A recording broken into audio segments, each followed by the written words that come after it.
It was the night before Halloween.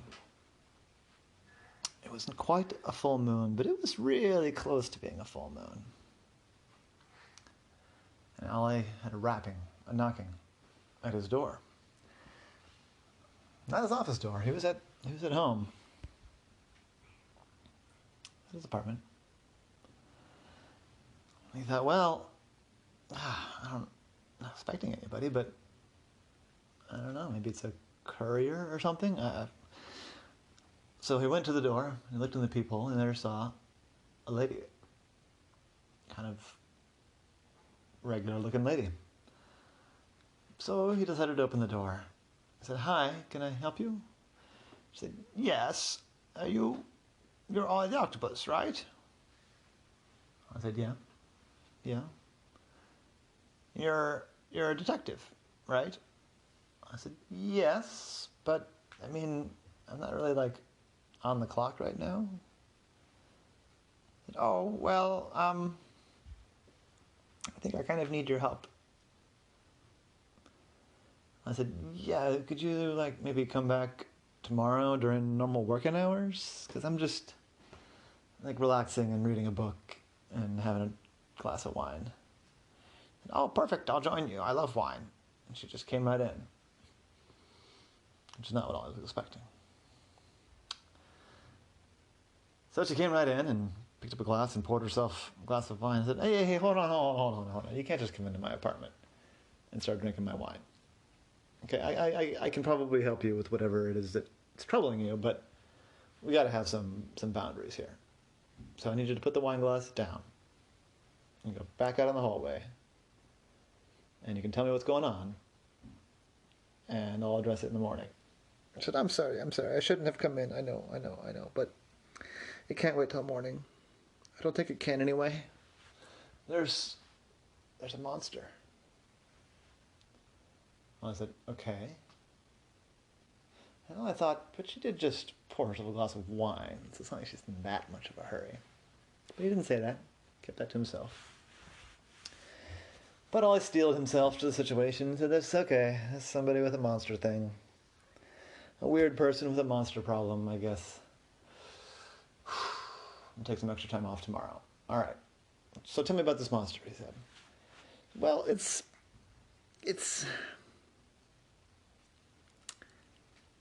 kind of sort of dog-like creature. It's been every month, around this time of the month, it starts hanging around.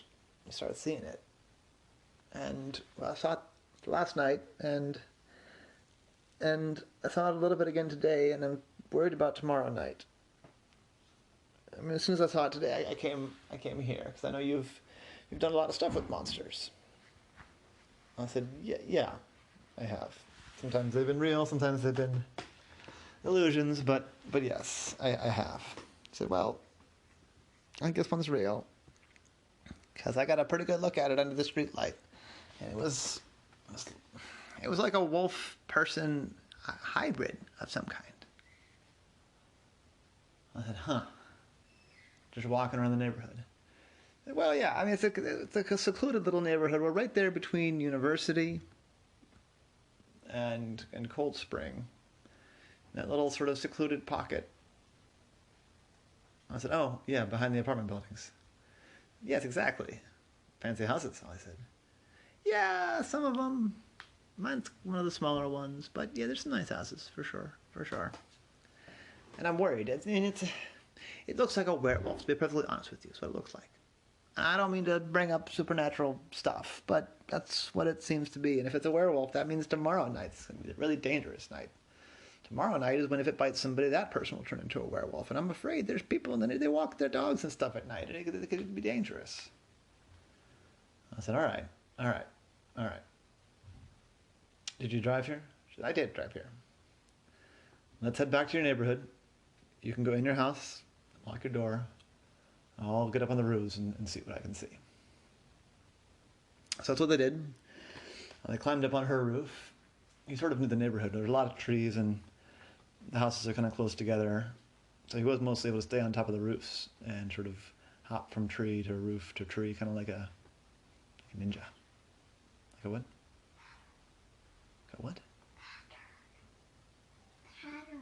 Oh, in a pattern. Yes.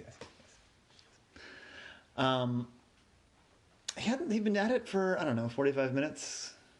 The trouble is, it's not a big neighborhood, but it's big enough that, the werewolf could be on Sycamore Street and Ollie might be on Cedar Street, and you might not find them. But then Ollie heard a howl. Arr, arr. It didn't sound quite right. It sounded like a sick wolf howling. Yeah, his voice was cracking like a teenager. Ollie followed the sound, and there he saw, not in the streetlight, but in the moonlight, kind of what the lady had described. It looked like it was 3/4 wolf, 1/4 person or so. Really weird looking thing. And then all at once, it snapped its head to Ollie. Saw it there. Gave a weird growl. Darted off into the shadows. Ollie tried to chase it, but he couldn't. There wasn't a way to get there quickly and stay up on the roofs, and he didn't want to get down with the creature now that it had seen him and displayed hostility toward him. So he kind of patrolled for a few more hours, but he didn't see any more of the creature. So he went back to the house of the lady and said, I saw him. I think I chased him off. I'll figure out. I'll be back tomorrow evening and we can start. I'll call some of my friends that are in the occult and we'll figure it out. Oh, thank you so much. I really appreciate it. I feel much more safe knowing you're on the case. So Ollie left. It wasn't that far, so he was going to walk home. He's a little bit concerned about the werewolf, but it had gone off in the other direction, sort of toward the forest north of there. They figured maybe it was going to stay there. He headed down toward University to get onto the main road, figuring also that if the werewolf was still out there, if it was a werewolf, then it wouldn't come that way. As he's heading that way, a couple came walking their dog and saw him leaving the lady's house. He said, "Oh, you working with old Lady McCreary?" I said, "I don't know about working for. I'm helping her out with some security concerns that she has. Oh, you should be careful. She's not all what she appears to be." I said, "What do you mean?" "There's some weird stuff that goes on at her house.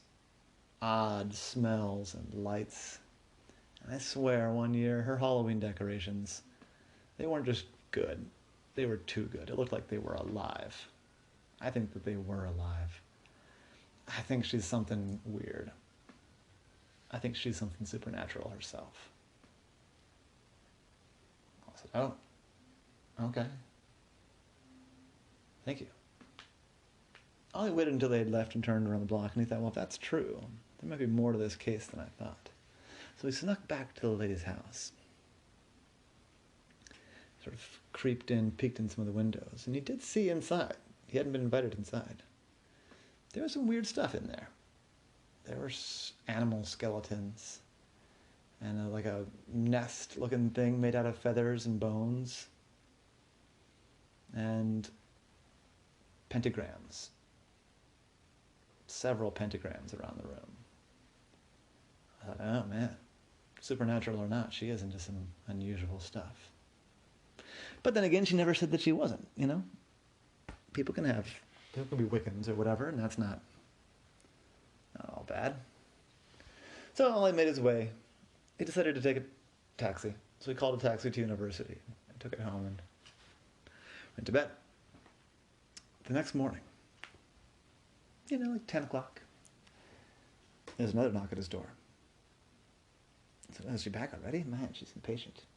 And he opened the door, but it wasn't old Lady McCreary. It's a big, burly dude. So you all the octopus? I said, "Yeah, I am. I was just about to sit down for coffee. Would you like to come in?" I said, "Oh, sure, thanks. I'd love a cup of coffee." So I poured 2 cups of coffee, and they sat down. I said, "Okay, what can I do for you? I assume you're here for some, private eye type stuff?" I said, "Yeah, kind of. I mean, I hear you're a private eye that has some dealings with the supernatural."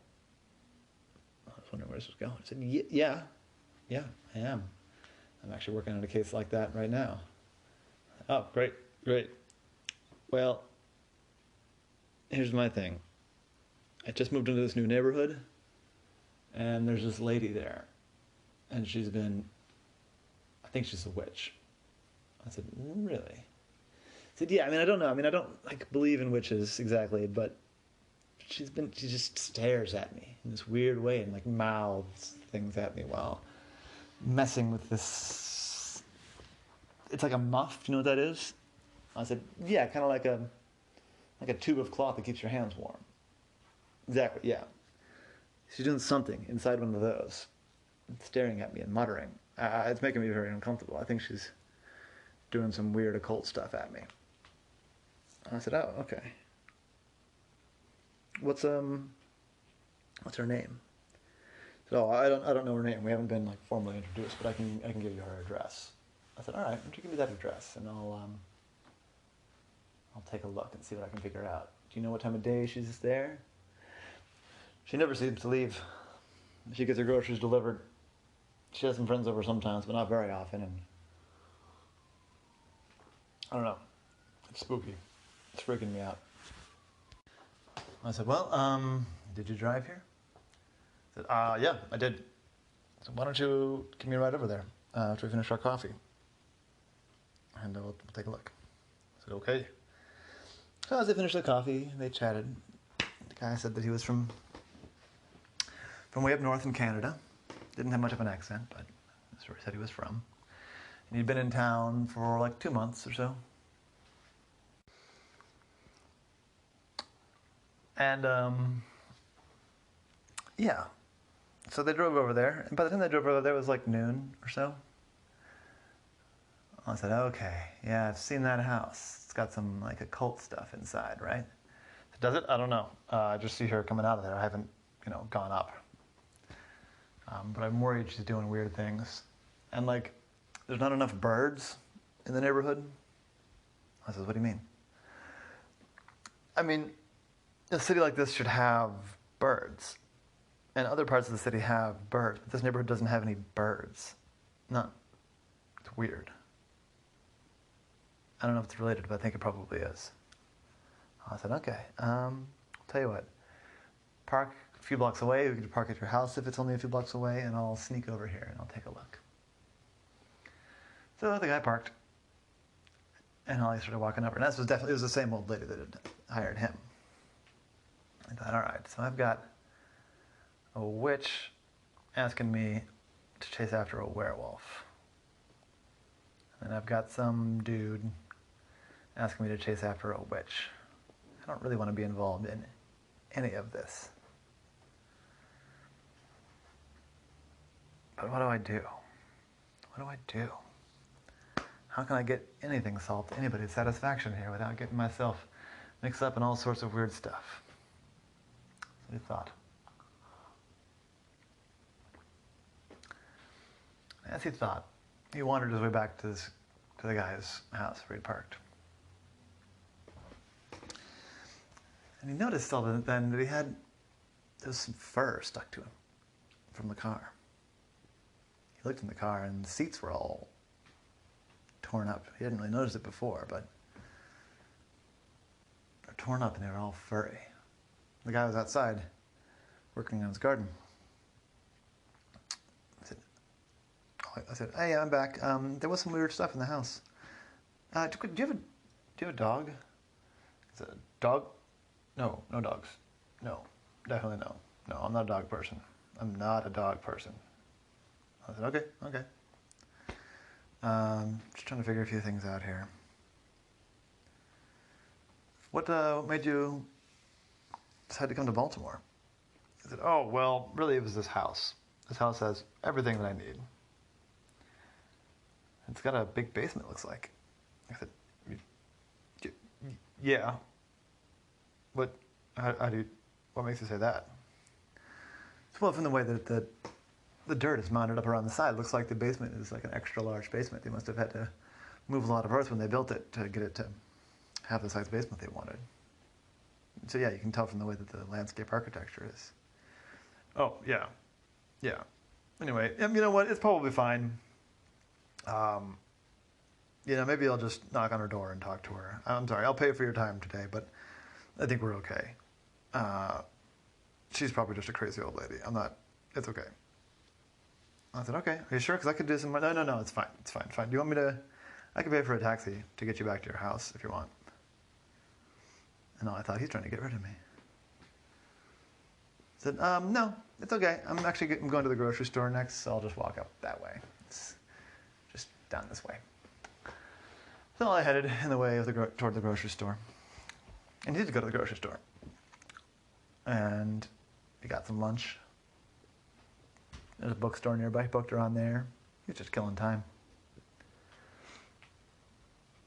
After a little while, it started to get toward evening. Ollie headed back to the guy's house. Snuck in the backyard. As the sun set, the moon came out. He heard the most strange noises.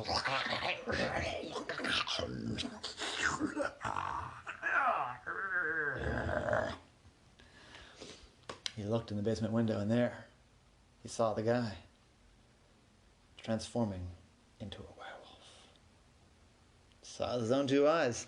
Sometimes these cases are fake, but this one seemed to be real.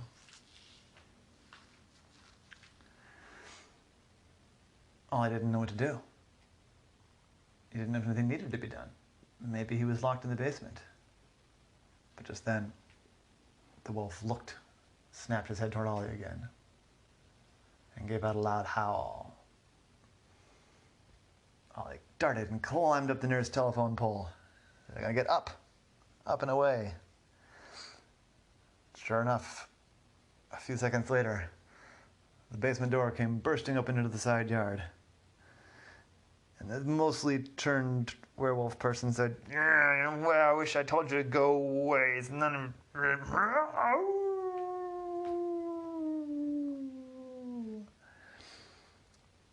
While the wolf man was howling and turning the rest of the way into the wolf, Ollie had leapt into a nearby tree to disappear. Hiding way up in the high, when over the backyard,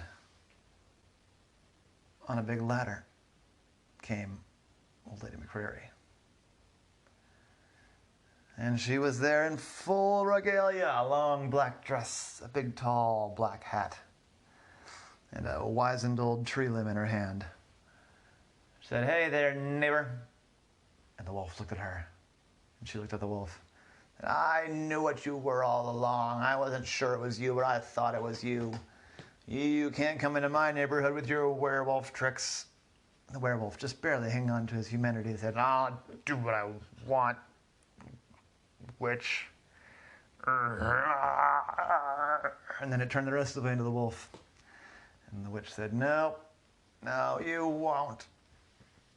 Arva-de-dum, dum-dim-dim, clap-a-do-do-bop-fop." And she pointed her magic wand. And lightning shot out of the wand and formed into a ball that turned into a lightning cage and dropped on the werewolf. And the werewolf charged at the lightning bars, but couldn't get out. At that point, Ollie came out of hiding.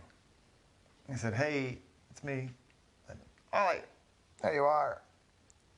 I was hoping you were still in the case somewhere, so I suppose you saw that." I said, "I saw it, but can you hold that all night long?" I said, "I'm going to need some help to hold this all night long." I said, "Oh, I don't know how to do any witchcraft." She said, No. I may look like an older lady, but I've got my strength, but I'm going to need provisions. I'm going to need supplies. If I'm going to hold this cage all night long, which clearly I need to do." At that, the werewolf charged the, bars of the gate again. "I'm going to need to bring me snacks, hot cocoa, some coffee. But now that you know my secret, and we know the werewolf's secret, maybe we can have a more frank conversation." I said, "I've never had a chance to sit down and talk to a witch before. So, yeah, count me in.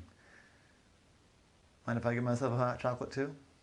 She said, "Go right ahead. Kitchen door's open. I think you'll find everything you need." And that is the case of the witch and the werewolf.